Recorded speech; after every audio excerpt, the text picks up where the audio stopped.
We wanted to make our members aware of a potential tax credit that may be available to you and go through some of the particulars that surround this particular credit. So the credit began early on with the CARES Act early on in the pandemic, and it is called the Employee Retention Credit. Now, it hasn't gotten a whole lot of press after the initial release because it did not allow you to take that credit if you were getting PPP funds, and many of our doctors did go the PPP route. However, that restriction has been removed.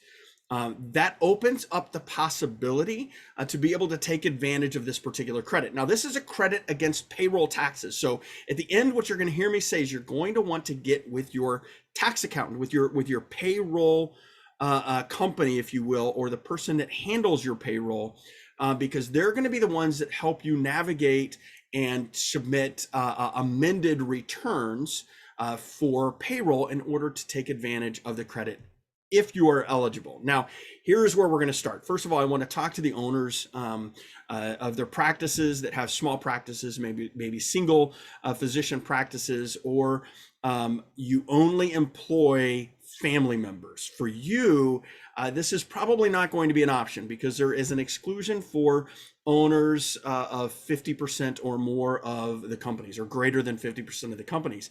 And so if you are the sole owner and you only employ family members, then it would be problematic. Now, if you employ those that are not family members in your practice, then you may be eligible. And that's where the eligibility kicks in. So I want to cover that first. Now, second is this, and this is key.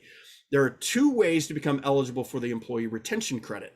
The first, you won't be eligible for any of our doctors because we were considered essential during the early and currently even of the challenges of the pandemic. So as an essential business, at that stage, then you become uneligible to meet the first criteria, which really dealt with a direct impact from a governmental order.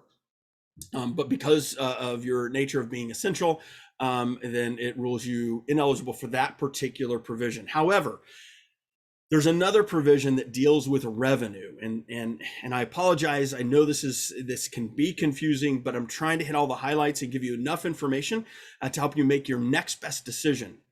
So the revenue side of this is really important. We begin to look at quarter by quarter, 2020 versus 2019, and 2021 versus 2019, or the quarter that immediately preceded it.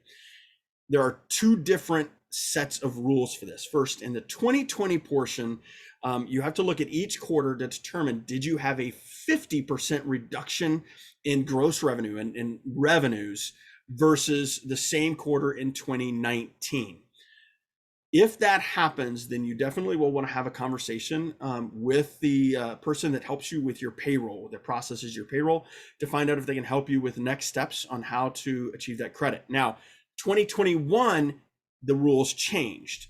And at that stage, it allows for a 20% reduction, or if your revenues were only 80% of what they were either in 2019 or in the quarter that immediately precedes the quarter that you're looking at, then at that stage, you would be eligible in that quarter for the tax credit.